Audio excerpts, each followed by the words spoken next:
কক্সবাজারে টেকনাফে সশস্ত্র ডাকাত দলের সঙ্গে কোস্টগার্ড ও পুলিশের সঙ্গে গোলাগুলি হয়েছে। উপজেলার জাদিমুরা পাহাড়ে এ ঘটনা ঘটে। এই ঘটনায় অপহৃত এক ব্যক্তিকে উদ্ধারের পাশাপাশি বিপুল পরিমাণ আগ্নেয়াস্ত্র উদ্ধার করা হয়। শনিবার মধ্যরাতে চালানো এই অভিযানের বিষয়টি নিশ্চিত করেছেন বাংলাদেশ কোস্টগার্ডের মিডিয়া কর্মকর্তা লেফটেন্যান্ট কমান্ডার হারুনুর রশিদ।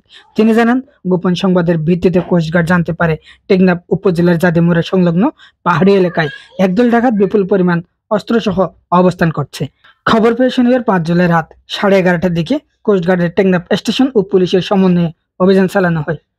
কোস্টগার্ডের দাবি, অভিযান চলাকালে ডাকাত দলের সদস্যরা যৌথ বাহিনীর উপস্থিতি টের পেয়ে গুলিবর্ষণ করে। এ সময় আত্মরক্ষায় সেনাবাহিনীও ফাঁকা গুলিবর্ষণ করলে ডাকাত দলের সদস্যরা পাহাড়ে পালিয়ে যায়। পরে পাহাড়ের একটি আস্তানায় তল্লাশি চালিয়ে একটি G3 বিদেশি রাইফেল, একটি 9mm ও একটি 7.65mm বিদেশি পিস্তল, 3টি একনলা দেশীয় আগ্নেয়াস্ত্র, 3100 রাউন্ড রাইফেলের গুলি ও 14 রাউন্ড পিস্তলের তাজা গুলি উদ্ধার এবং 5,03,600 টাকা মূল্যের 1 কেজি আইস ও 4 লিটার দেশীয় মদ জব্দ করা হয়।